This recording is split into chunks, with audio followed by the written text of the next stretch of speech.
Ruin My Childhood. Thanks for listening to another episode of Ruin My Childhood, the podcast where we decide if some things are better left in the past. I'm Mike. And I'm Kat. I've got COVID. Woo! I don't. So we're recording in different rooms, and I've got a little bit of the brain fog. I've got a little bit of donkey brains, so forgive me. But Wait, are the donkey brains unusual? I've got extreme acute donkey brain. Got it. Yeah. But we're here to talk about another classic movie. Do you want to tell our listeners what we're going to be reminiscing about, then watching, and then dissecting? The Fifth Element. The Fifth Element. I'm excited. The 25th anniversary of this movie is coming up in just a little over a week. So this episode's going to come out about a week before the anniversary, but that'll give people time to watch the movie and appreciate it. And listen to the podcast leading up to the 25th anniversary on May 11th. The festivities. Yeah, that seems insane that this movie's 25 years old. It really doesn't seem possible.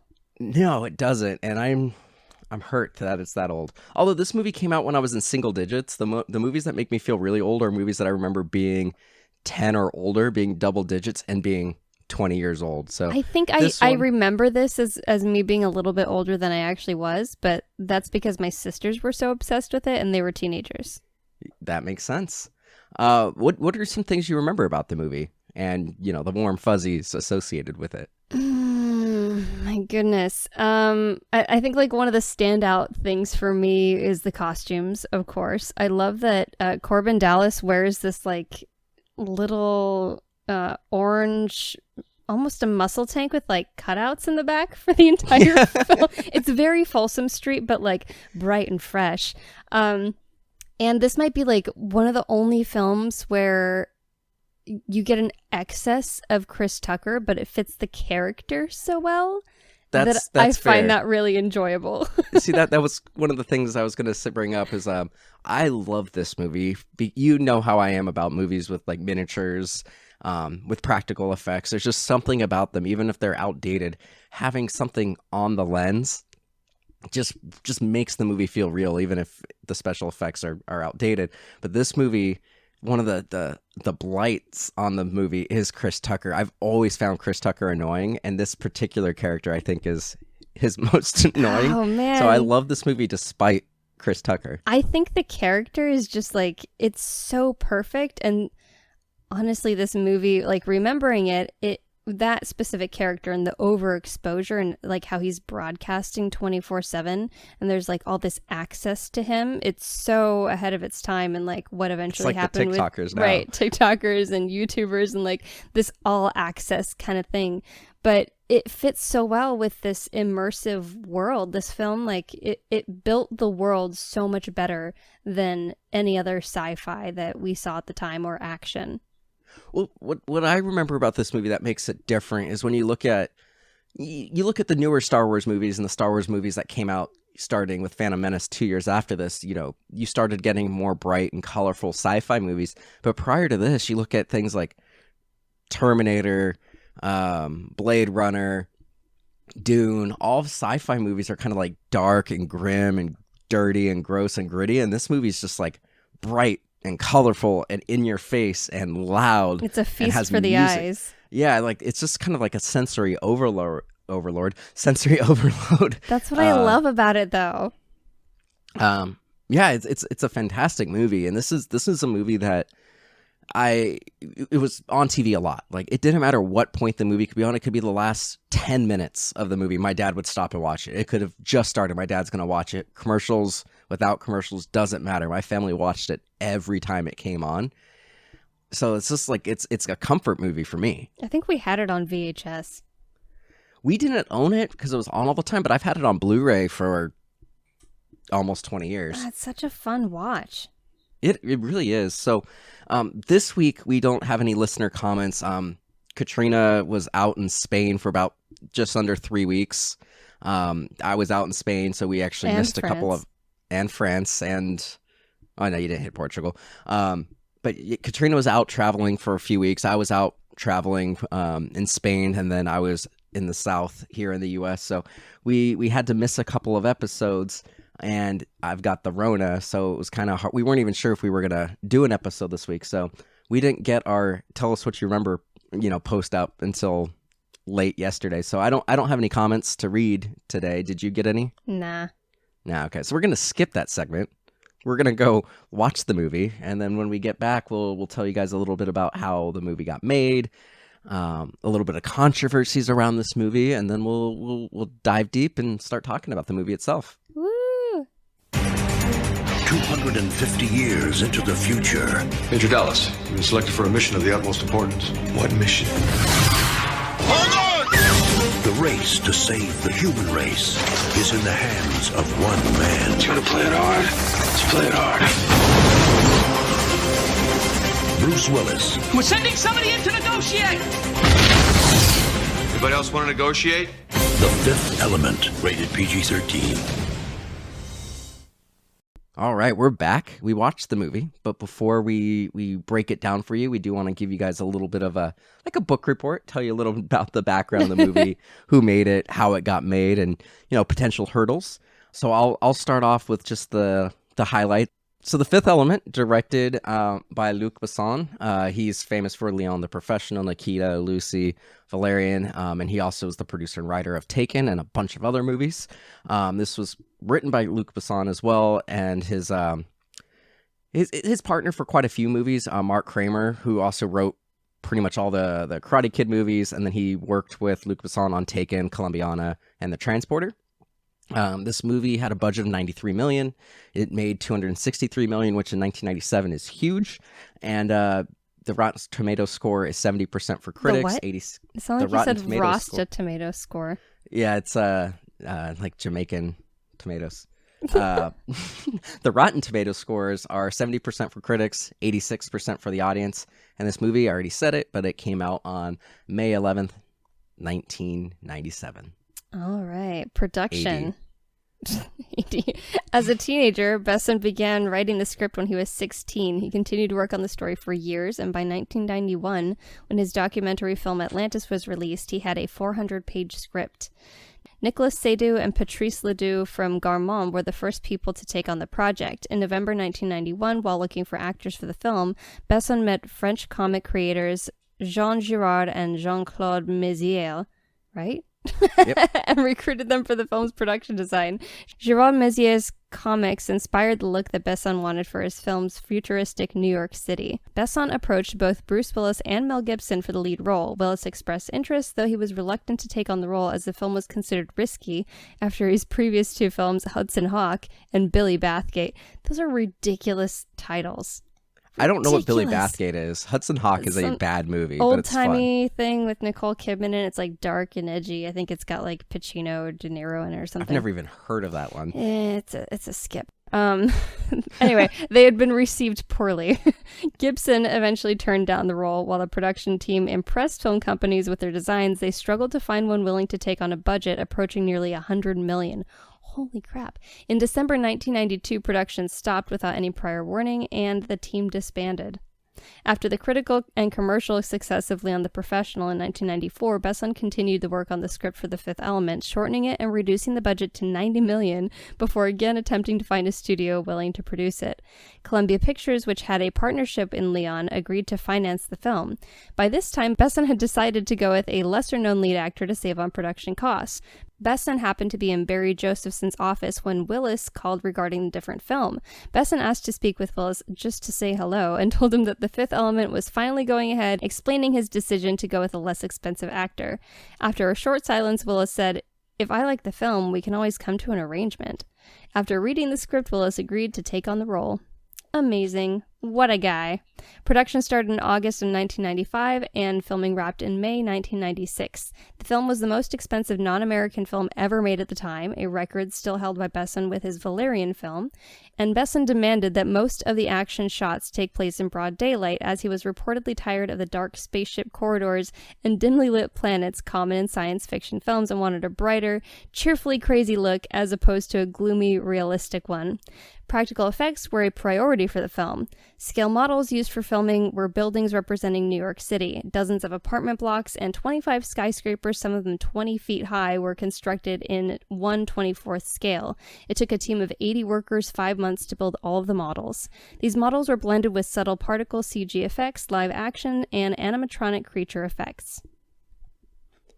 Yeah, so pretty big deal in terms of the movie. Like that budget though at that time, holy crap. That was insane. And like if you look at that now, like 90 million is a small budget for like a blockbuster film now. Like Deadpool, the first one was 60 million and then the second one was like 80 to 90 million. But adjusted like, for inflation, like original scripts don't get that kind of money these days. You're only getting that kind of money with like a second or third installment of a big franchise. Yeah. Or you've got a big, director or producer throwing their weight behind it. Right. So I'm gonna burn through reception because most people today like this movie. It's considered a classic nowadays, but at the time it had very mixed reviews. Nearly all aspects had positive reviews and negative reviews, from the story to the special effects to Chris Tucker. But yeah, pretty much every aspect of this movie had people who loved it and hated it. The movie was nominated for some Academy Awards for sound editing and special effects, but Titanic obviously won all the awards that year in 1997.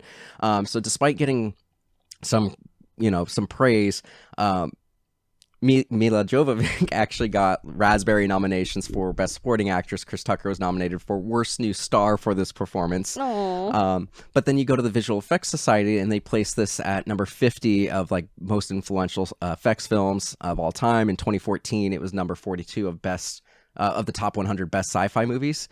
And I think film critic Mark Kermode actually summarizes it the best. Kermode. I don't know. Kermode reported that The Fifth Element was one of the most divisive films among his readers, regarded as both the best and worst summer blockbusters of all time. So this movie has some very, very mixed reception of it. And this movie also was not without its controversy. So one of the big ones was there was a plagiarism suit against this movie that didn't even get settled until 2014. Damn. But Alejandro Jodorowsky, who's famous for never actually making Dune, and Jean Girard, there's a documentary called Jodorowsky's Dune. But Jean Girard, who was hired to be one of the people who helped make the designs and everything, they tried to sue because they said it plagiarized their comic, the Ink Owl, and they wanted a huge amount of money. But this ultimately was thrown out because Girard actually worked on the film as a art director. So it's kind of like you kind of stole from yourself, bud. Yeah. So it was thrown out. The other controversy is around star Mila Jovovich. So she was one of... You keep giving her different names. It's Mila Jovovich. It's Jovovich. Whatever. You said Jovovich earlier, and then... I don't know how it is. I every movie I've covered on Remake Rewind, I've given her different names. But after meeting over almost 300 actors, Luc Besson chose her, and they kind of bonded over the divine language, the language that Lelouch speaks throughout the film. And it was actually a language created by Besson. So to practice, they would have conversations and they would write letters to each other in this special language. But Luc Besson was actually married to the actress Maïwenn Lebesco, who played the opera singer. She's not the actual voice of the opera singer, but she was the physical actor for the opera singer. So he left his wife midway through filming this to marry Mila Jovovich. And they stayed married for about 2 years. But where some of the controversy around this is he kind of groomed his ex-wife. So he met her at 12. They started dating when she was 15. She gave birth at 16. Oof. And he was 29 when they started. So Ew. She has gone and said that the movie Leon the Professional was based off their relationship. Well, there's a part in that movie where Natalie Portman plays a 12-year-old who's rescued by Leon the assassin, and she says she loves him. And Luc Besson always defended the movie like she's going through puberty. She just lost her entire family. She's got all these emotions she doesn't know how to process. So, of course, he wasn't going to act on it. And him being an assassin, even being a terrible person because he kills people for a living, he knew that was the line not to cross. But Luc Besson did it in real life. Like, he met a 12-year-old, groomed her for 3 years, and started dating her when she was 15. Yikes. And then leaves her in this. And it's not the only time. Like, he made the, like, if he really did write Leon the Professional for his wife, he also has written movies for, like, Anna that came out a few years ago, was for a girl he was dating. So Luc Besson is always kind of mixed business with pleasure. He's always been a creep. Well, Mila Jovovich was only 19 when they made this film. Yeah, and then, so it's a little weird. So yeah, it's Luc Besson does not seem like he's a good dude. Not even remotely. All right, so I'll summarize the movie really quick, and then we can get into it. So, The Fifth Element. Essentially, there's these aliens that come to Earth every 5,000 years just to check on us and warn us that the great evil, the great darkness is going to come and destroy the world and all life in the universe. And so what they do is they actually have created the perfect life form. And every 5,000 years or so, the perfect life form has to gather these stones called elements, and there's 4 of them, and the perfect life form is the 5th one, hence the 5th element. So they have to gather all the stones and create this giant light that destroys the darkness every 5,000 years. And that's essentially what this is about, is Corbin, played by Bruce Willis, is like an old Marine of some kind, and now he's a taxi driver and down on his luck, and he kind of like stumbles into this issue of having to save the universe with Lilu, who is the most perfect being in the universe. All right. Wow. All right. What are some highlights for you? What do you want to talk about?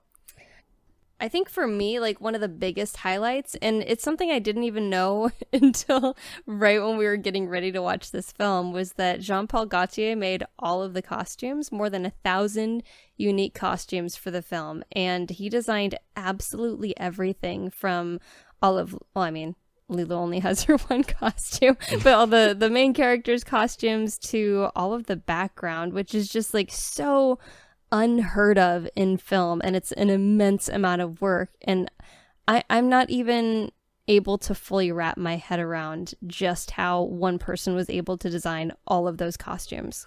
When you look at the costumes, like, even when you look at, like, when they're in the grungy parts of the city and the apartment that Corbin Dallas lives in, or when you look at the high society at the opera, like, they're all funky and weird, and coming up with 1,000 different weird designs is quite an impressive feat. So while Besson was grooming while they were collaborating at the beginning of the film, they made the point of, she's like 3D printed from this genetic material that's, I guess, like encoded in that metal, but she's reconstructed in this machine, so she's naked, and like, she can't be naked in the whole film, so apparently they came up with the idea of bandages because it's kind of in that medical context. What I wish that we got was some kind of an explanation of what thermal bandages are, because these things just like pop out of the pod and conveniently like cover all her naughty bits. But what do they do? Do they like shock her? I don't know. What's weird about this, and I'm glad you brought up the fact that she starts out like naked in this movie. I've noticed this, and I haven't named the phenomenon. I don't know if I want to call it the Jovovich principle or something like that. Born Hot Yesterday? Literally, Born Hot Yesterday. But literally all of her movies, like all of them, like all of the Resident Evil movies, this movie, Ultraviolet, I think even that movie where she plays like a person who's being haunted, Hellboy, every movie she's in, she starts out naked.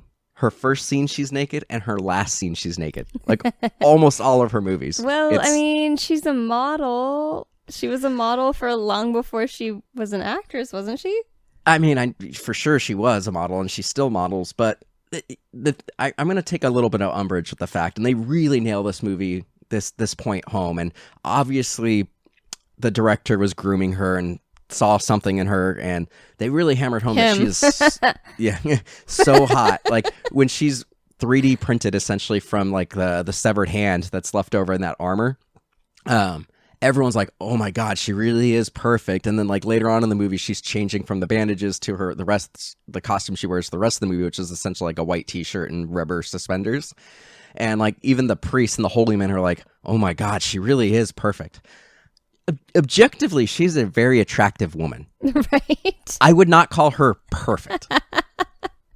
It's so arbitrary. But actually I know a little bit about why her hair looks like that. I was going to bring that up next, but I'll let you do it. So again, she was very involved in the collaborative process at the beginning, and that's awesome. Like, it sounds like Jovovich was involved in every single aspect of creating this character, which does beg the question, like, what was the character before she was involved, and was this really just a vehicle for him to, like, get in the pants of the hot model of his choice? Because it sounds like they only saw models for the role. Anyway. He is French. There's just so much. So they wanted her hair to be unique, and he made the point that he wanted it to be like a flame, and so they kind of toyed with the idea of, like, do we make it a blue flame or a bright red flame? They settled on this orange, and Jovovich had a hairstylist that she had worked with quite a bit. He was very popular at the time, had worked with all the best photographers, and so he was in town, and she asked if they could do something to her hair for the film, and he designed these, like the bleached out roots with the bright orange, and it looked amazing. It was exactly what they were going for. It was so unique, and they shot I guess she said, like, the first 20 minutes of the film with this hair. And then, the hairstylist went home or back wherever he was going. I don't know, maybe he was working. And then the hair and makeup team had to kind of, like, take over the reins for maintaining this hairstyle. And she has very dark hair. So, of course, they had to touch up her roots constantly. And they were bleaching her roots with peroxide, which...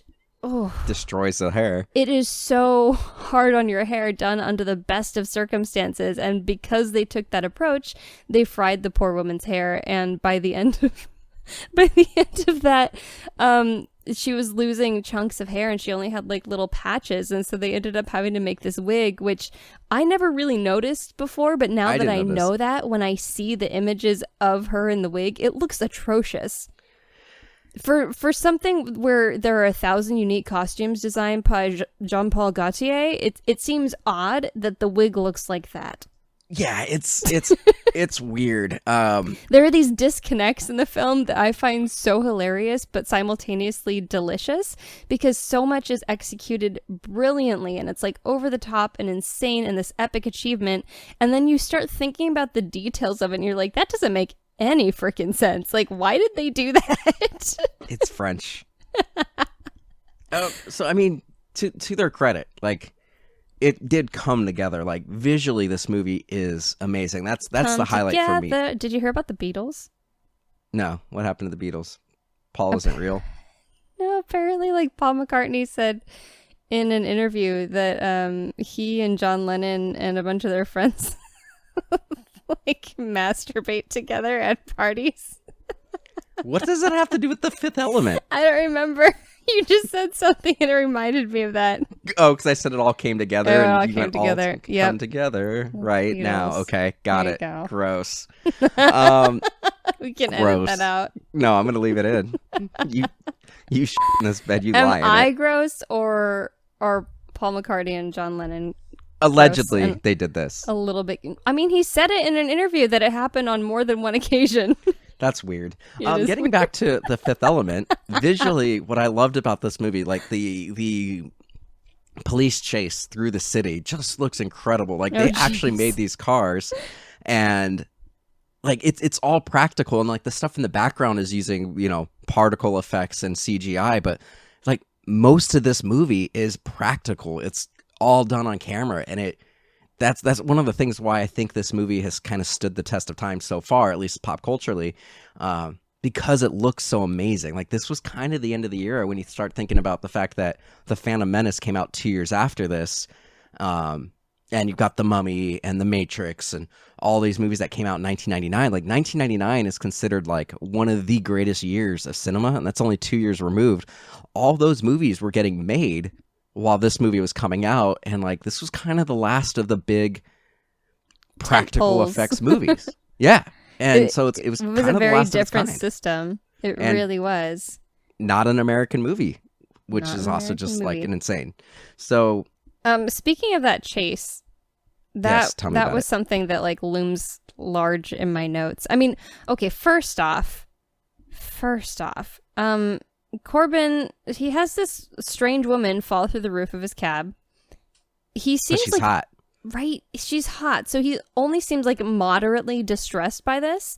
And doesn't he lose like 2 points off of his license when this happens? And he only has 5 points left. Right, so he's got 5 points on his license. I don't even understand these points. Like, how is that your fault? I mean, you would think there's some sort of accelerometer in this cab that can talk to him about everything else that would know that something fell through the roof and it wasn't really his fault. Anyway, immediately he doesn't know this weird woman. He makes the decision to run with her when she starts saying, "Please help." I don't understand how she learned how to read English in this time or how she knows what "please help" means. She's supposed to be... it's funny that you mentioned that, because that was actually a note that I wrote down that I actually really liked, because she's supposed to be the supreme intelligence as well, and she can just absorb information really, really fast. But she needs a frame of reference. She hasn't seen anything at that point. But she's been hanging out with her alien homies before that, so it's not like she's like has that little metal shell thing. Yeah, no, that was like armor. It's just they mentioned like that ship got blown up and they were able to recover some DNA from it, and that's what they cloned / 3D printed it from. But the whole thing is she's supposed to absorb information really, really fast so she can be a beacon for all of life and be like a representative for all of life. And so I kind of liked the fact, because later on she does like the Clockwork Orange kind of thing where she just like absorbs a ton of information by watching like videos really fast. That doesn't make sense to me either, but I was in the middle of a note before you decided to hijack this conversation. I'm sorry. I was just going to say it was a note that I liked because she looked at an image of like an orphan calling for help, and then she recognized like, oh, this person's distressed and it says help. I'm going to use the same word. I thought that was brilliant. Yeah, but how did she know the word help? She figured it out because it doesn't make any sense. She's the most perfect being.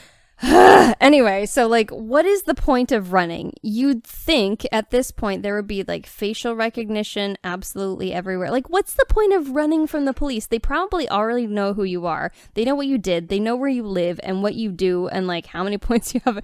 I just don't see the point. So anyway, but I just like in terms of the technology they have, you'd think it would be a lot harder to get away. So the cops like try and look up his cab, and here's the progression. He says he's got a jammer, means he's a car thief. Blast him. So I like that they kept it on brand for like real life cops today, where it just escalated like, oh, he's a car thief.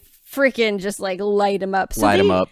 They completely like fill the entire cab with bullet holes. Miraculously, neither him nor Lilu are hit, which, you know, it bothers me, but it's such an iconic scene because it's so ridiculous that I guess we just excuse it.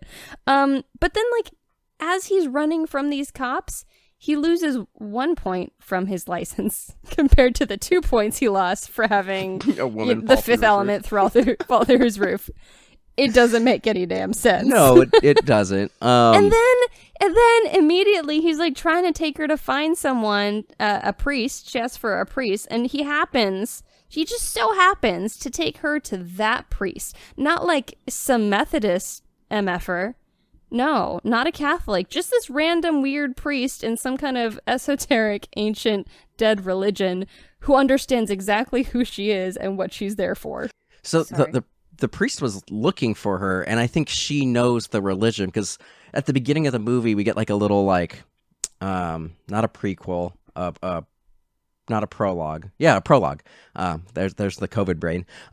Where we see Luke Perry, who I forgot was in this movie, and it takes place in like 1914, where we see the aliens come like 300 years early, and they accidentally lock some of the aliens in the tomb.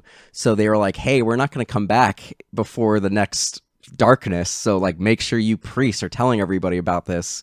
And then it shoots forward the 300 years. And then like you see the great evil, which is just like giant fireball in space. Hang on though. What year was that supposed to be? 1914. 1914. So then we pop up in 2263, right? Correct. Okay, so 2263 minus 1914. That's 349 years. Yeah. It's not 300 years. It's when you're talking Come that big of on. a difference, it's 300-ish years. So Doesn't it have to be a little bit more specific, or is it the whole Gregorian calendar thing? I don't know. Shucks, I mean, that's it's probably it. they only had a few seconds to talk because Luke Perry panicked and accidentally shot at some aliens, and then the tomb closed. So they were just like, "We're gonna be back in about the bad guys are coming about 300 years." He's light. Yeah, that was pretty good. I think we need to touch on that, though. We totally skipped over the beginning of the film. So, like, these robots are, like, sealed in the tomb, and I guess as soon as they're able to get out, their ship is like, yo, what's up? Your ride is here. Or did, like, the ship come out of the... I'm so confused. No, Where did that ship come from? It came from space. It came down. Yeah, but weren't the robots sealed in the tomb? Oh, some of them were. Not and all are of they them. robots, or is No, that all, like, they're aliens in organic? armor. Yeah, armor. I think that's in the like armor of some And kind. what was Luke Perry there for? So Just Luke to Perry be was Luke like Perry? he was just like the assistant to the professor. So he's the commercial draw. Yeah, I guess It for was just so essentially weird. a cameo. The beginning of the film is extremely confusing. For something that's supposed to be like mapping out where we're going for the next 2 hours, it kind of shits the bed. Hey, watch your mouth. Time not important, only life important. Yeah, Like, come exactly. on. So weird. So weird. One I mean, thing the I do whole love the about whole the plot beginning doesn't make sense. No, when it you doesn't think make about sense. It doesn't make sense. One thing I really do love about the beginning of the film, though, is that we get to see Corbin's apartment thing, his pod, whatever that is. It's pretty rad. It looks like a container apartment. Like, this film, it just knew. It knew where we were going Well, as it's a also- society. It knew It's how we'd also be like living. the public bathrooms that you can see in parks in like Japan and New York, like, you know, cities that actually care about having facilities for people, where like the bathroom goes into a little cabinet and then just like sprays water down and then comes back. A mattress goes into the wall and then another mattress comes up with It's an new efficiency sheets. apartment. Yeah, You'd be paying like $1,400 a month for that in San Francisco right now. But what's weird is like this guy's supposed to be like super poor and dirt poor, and he's supposed to be trying to hide from the government, and he's also They're a little more potentially a car progressive by thief. then. Yeah, but he has like an apartment that like is completely automated. I don't But think then we're again, going to like- get there in 40 years. But this is also like seems to be a police state because every apartment right by the door has two red circles that you put your hands on when the police want to look in and scan the apartment, like they use Right. X-ray.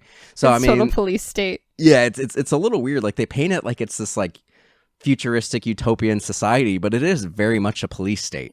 I don't know if it is. I think it's kind of like Singapore on steroids. Yeah, that makes sense. And that's kind of like the progression of where that society would naturally end up with that many people so close together with that kind of technology. Yeah. I think we need to... I love the character of the cab, his talking cab, and like how you can tell that it's old, but it's still technology that's better than what we would we've ever got. have. Like, I love the weathered feel of everything, and that, like you said, we look at it and on some level we think of it as this utopia, but when you really take a good look at it, you're like, that's the same kind of garbage life that people are living in New York right now. Yeah, it's pretty bleak when you I love think it. about No, it. I love it. It's just so delicious and like fully fleshed out, and I love that about this movie, and that you always see something new in there, some new detail that just like really makes sense, and yet there are massive holes in the plot. What's funny is before, like, just a detail, and then we should start trying to rip through this plot because we're 30 minutes in and Damn. we barely talked about the movie. But one of the things that I always forget, and, you know, I don't forget that Gary Oldman's in this movie. But I always forget that Gary Oldman is basically doing Billy Bob Thornton in this He movie. is. He is. And it's amazing. Like I love he's the fantastic. accent. It's great. Yeah, it's like this Texarkana kind of thing that we think of when you think of people who just love weapons, and this guy is a weapons dealer. So it kind of makes sense.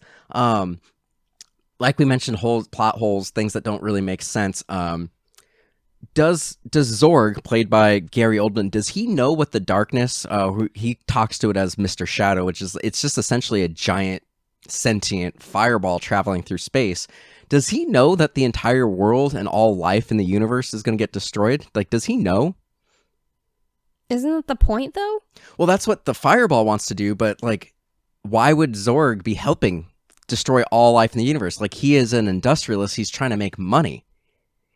I don't know. Like, Maybe he thinks like he will become one with it or something. I don't know. So that's I never. don't think Zorg is the smartest guy. Like he sends in his little goon when they're in that conference room. He sends his goon to eavesdrop on them, and the dude uses like a cockroach, a remote control cockroach with like this. He's got like a whole satellite getup. Yeah, he's got on like a its little back, chip on its back, and he marches it like right across this conference table. And is that not a little unusual to these people it that is. this roach has a satellite dish? This time around, like it's been a while since we've watched this movie. Like we have watched this movie multiple times together in our 14-year relationship, or almost 14-year relationship. But this movie gave me a lot of like Idiocracy vibes this time around. Like the president of all the people, like I don't remember his direct title, but he's the president, and he's just like, they're having a conference when the big fireball starts, and he's just like, can we just try blowing it up? And they just try blowing up, and he's like super confused, and then he sees the cockroach, and he doesn't he doesn't notice this giant microchip on it, and then he just smashes it. And then throughout the movie, he like asks all these really dumb questions. So then even at the end of the movie, and we'll get to the end of the movie, but you know, the heroes win, and the president shows up to like shake the hands of the heroes, but he just like shows up unannounced and is like, get me these people immediately to talk to him. And they're like, yeah, they're in like the rejuvenation pod, like a Bacta tank kind of thing from Star Wars. And it's just like the president just shows up expecting this. Like he's not a very smart guy. And then he like takes a phone call from Corbin's mom and like just gets like bitched out by Corbin's mom. So it's just like weird. Like the president and the government aren't very smart, and they're just like the whole government running the show are like buffoons. They're like, they just don't know what to do. They're completely inept. And they're like, oh, we're going to send Bruce Willis in, and he's going to be very discreet. And it's like, at what point do you think was Bruce Willis ever discreet in this movie? Right. And they're surprised over and over again when Bruce Willis like escalates thing and starts a firefight when, you know, he could be sneaky. Like nobody in this movie, including the heroes, like even Corbin Dallas, like they're not particularly good at anything. Like he survives, like he's the best fighter we see in the movie, but there's not anybody in this movie that's actually competent. Right. Even the priest, like trying to guide them to the end of the movie and get them to the right place. They don't know how to actually use the stones. There's not a single person in this movie who knows what they're doing. I don't know. Zorg has that cool flamethrower. That weapon is really cool. I love that scene where he's like demoing the weapons for the mercenary aliens that he hires to get the stones, and they come back with just an empty case, and they're like, well, we still think you should pay us at least 25% for our time. And he's like, fine. And he like does the demo, and it's like, it's got machine guns that can home into a location, and it's got poison darts, and then it's got a flamethrower and a rocket launcher, and then also like a self detonator that he uses to like kill all the mercenaries who failed. I love that the evil rich guy has a flamethrower. Yeah. Like, so many things that this movie just foresaw somehow magically. It's amazing. A crazy eccentric billionaire with a flamethrower and weird hair. It is. And a weird voice. Ugh. Yeah. You mentioned that phone call with his mother. His mother calls him several times to complain about not being invited on his cruise, his forced vacation to was it Folston Paradise or something? Something like that. Yeah. Which is like somehow full of human Polynesians. But his mother's voice, I don't understand. It sounds like a 20-year-old theater student trying to sound like a 60-year-old woman. It sounds like a voice on a phone on like an episode of Seinfeld. Right. How did that happen? But at the same time, it's like there are so many elements of this movie that are obviously a nod to the comics, but for whatever reason, maybe because it's so big and polished and expensive, I think my brain doesn't really see them as comic tropes. One of the things like the cockroach with a satellite dish on its back. Well, even like another thing that was a little weird, and I think I've just never noticed it because I mentioned 99% of the time I watched this movie, it was on TV. It's surprising that this got a PG-13 rating in the US with how much nudity is in the movie. Yeah. But it's not just the nudity. Like we've like there's that documentary about like the MPAA and how they get ratings, and basically anytime you have a woman having pleasure in the movie, it almost always gets a rated R. Right, Ruby Rod goes down on the flight attendant. There's a point where like three I stories... missed that as a kid. I don't remember that at all. But there's a point Maybe where that like, wasn't on the TV edit. I that's what I'm saying. It definitely wasn't, because I don't remember that. But there's a point where like three different stories are converging. Ruby Rod decides to have sex with this like flight attendant, and he starts going down with her on her, and then eventually they start banging, and right as she climaxes is at the same time that Zorg kills one of his henchmen for failing to get on the ship, and that was also a really weirdly long sequence too. It's like 5 minutes.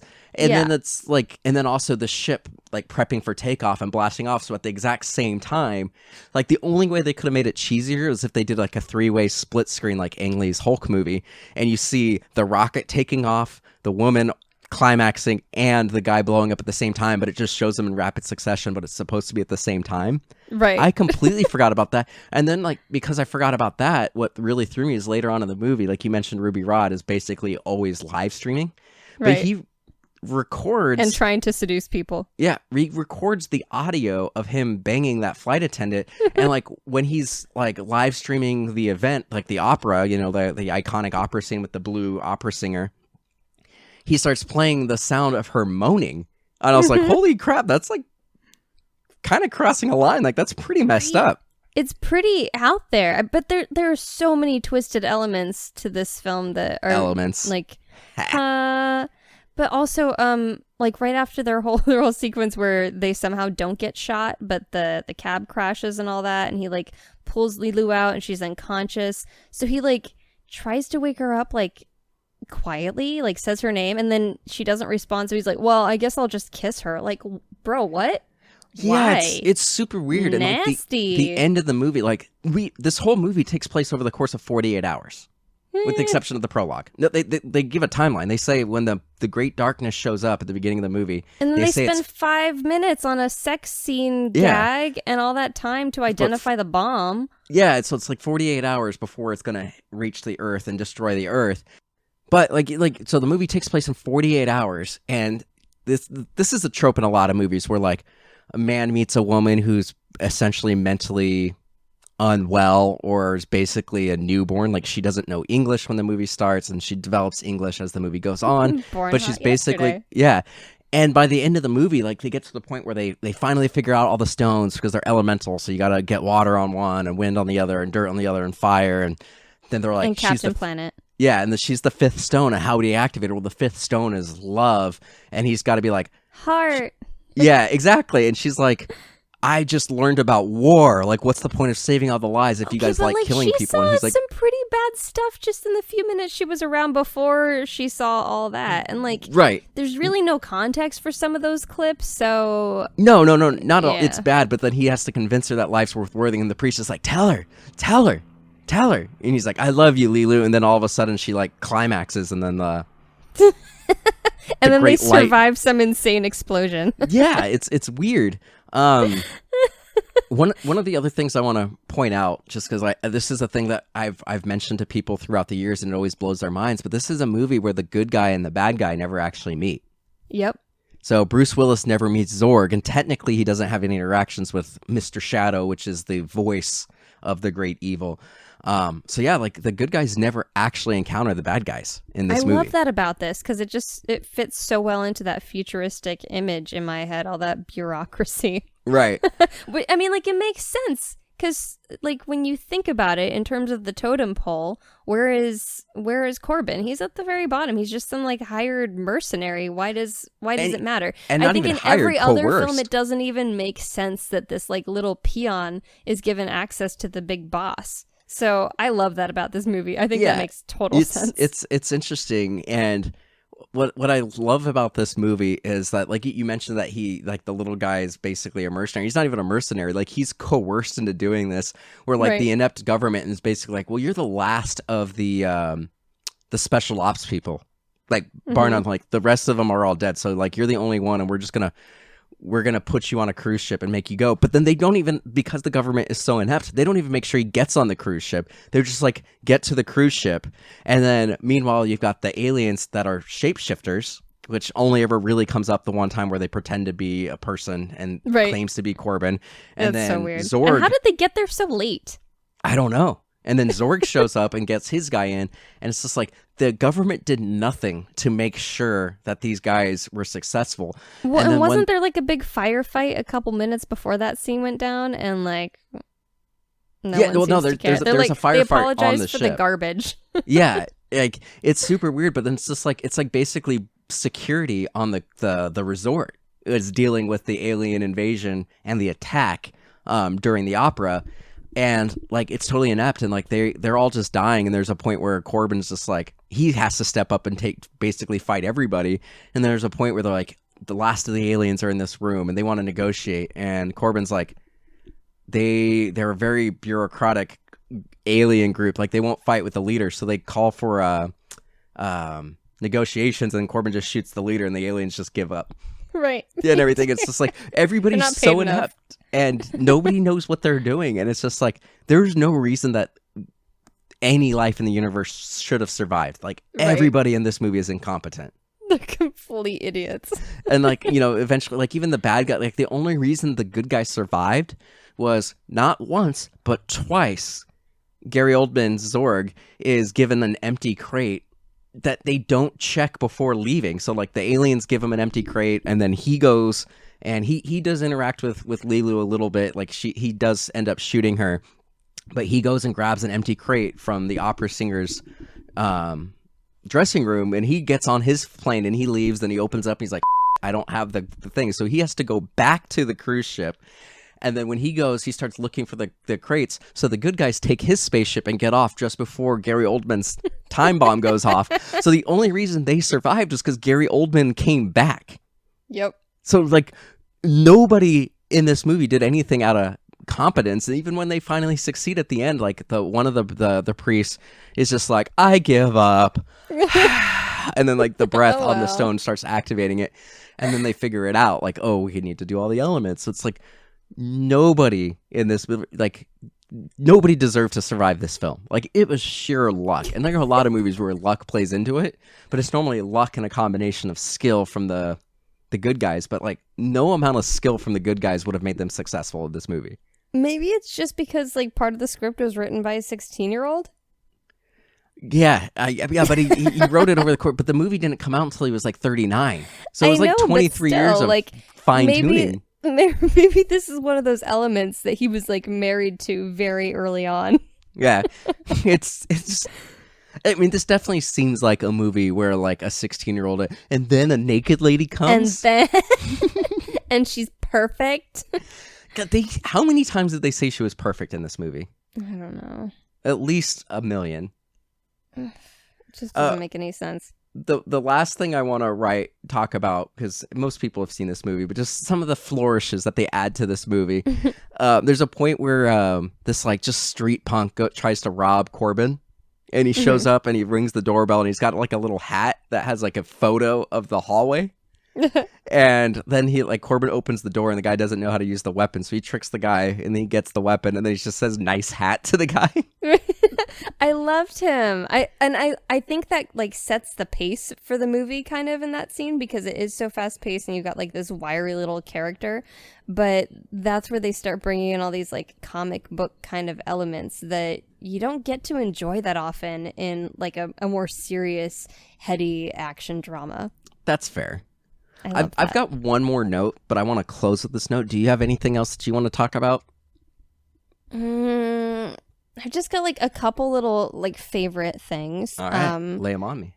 The hotel where the opera singer is staying, I'm not sure if it's like hotel security or if they just have a bunch of bellhops who like double as goons, but they're dressed like Oompa Loompas, and I love that. Almost exactly like Oompa Loompas. And I love the scene where the cook has like his little ship that kind of just pulls up to Corbin's apartment, and he's having lunch with this that's dude. rad. And like he gets a package, and the guy's trying to encourage him to open his mail. He's like, no, it's all bad news. He's like, no, let me look at it. So he convinces him to let him open the mail, and he's like, oh, you're fired. Except he yells, he's like, you're fired. I loved him. It was a nice That's actually moment. pretty cool. I like that. You brought up like Singapore and also like, you know, potential Eastern cultures, but like we watched all of the Anthony Bourdain stuff, and there was a bunch of episodes where there's people who have like basically live on floating villages, and there would be like a little floated, like a person on a boat would go up to each of your boats and like serve you food from it. So I actually thought like that was pretty interesting. I love that. And it just like, it made it feel more like a human living there and like being part of a community and a neighborhood rather than like little ants going home to their individual cells. I like that touch. The one thing that I have, and this bothered me even as a kid, and it bothered me this time, and it bothers me every time I watch this movie, is everyone's trying to find the stones, and they just assume that they were going to be on the ship that got shot down that they used to get the DNA to clone / 3D print Lilu. But nobody knows where the stones are. And she's like, oh yeah, we don't trust the humans for all of it. Like, we trust the humans to pass on the message, but we actually gave the stones to somebody else, and they gave them to the opera singer for whatever reason. But they attacked her in the show, and she gets shot, and like Corbin's like, you're dying, you need to tell me where the stones are. And she's like, they're in me. He's like, tell me where the stones are. They're in me. And then like he just reaches into the bullet hole. Wink, like he just wink. and shoves his hands into her bullet hole and just stretching it. And he starts pulling out these stones. These stones are huge. There are 4 of them. Like each stone was a good like Right. 8 to 10 inches tall and like a good 6 inches in diameter, and essentially cylinders. Like there's no way 4 of those fit in a humanoid cavity. Like there's just no way. That's always bothered me. And he rips them all out like really quick. Like he's like, the bad guys are coming and they're like, stick up your hands. And they're like conservatively like 50 feet away. And he's like, just a second. And they're like, show us your hands. And he rips out like all 4 of these stones in like the time it takes for somebody to walk 50 feet. And each one of these are like a sub sandwich that he's ripping out of a person. He's Sub sandwich. like, that's about the size. Like, I think that's a pretty, like, if you went to like Jersey Mike's and got a regular Sure. sandwich, you know, and pulled out 4 Jersey Mike sandwiches from somebody's guts, that's essentially what he did in like 10 seconds. It's like Tetris in there. Yeah, there's just no way. And that's always bothered me. And that's what I want to end with. Wonderful. So, did this movie ruin your childhood? God, you know what? I feel like I made it sound like I don't like this film as much as I usually do. I just learned so much more about it this time around, and I think it added some really nice, not even flavor or nuance. It added some nice funk to it for me. I don't think it ruined it at all. It just made it weirder. Yeah, I think I recognize and I understand, like when you read reviews for this movie and you see that so many people have it on the worst list and the best list, like it is an odd movie. You Like, don't it's- have to think a movie is good or like objectively good to love it. No, exactly. Like, but I it's hard to say this is a bad movie. Like plot wise, the plot is all over the place and doesn't really make sense. And I hate Ruby Rod. The bed. I love Ruby But there's Rod. just something about how it comes together. It's a really enjoyable film, and I enjoy watching it every time It's a I roller see it, coaster. and I enjoy talking about it. Yeah. And you know, like, isn't that what it's all about? Yeah. People going to a theater and being entertained. Yeah, exactly. So, where can our listeners find you? I'm all over the internet at Katrina Ossity, if I actually ever post anymore, which I don't really. And you guys can check out everything that's MDXpods related at MDXpods.com, Twitter, Instagram, and Facebook, all at MDXpods. If you want to support the show, you could go to patreon.com/MDXpods, get early access, bonus episodes, and whatnot. Also, check us out on YouTube. We are there. It's not one that I plug all that often for some reason, but we are on YouTube as well, so check it out. But with that being said, thanks for listening. Thanks for listening. Bye.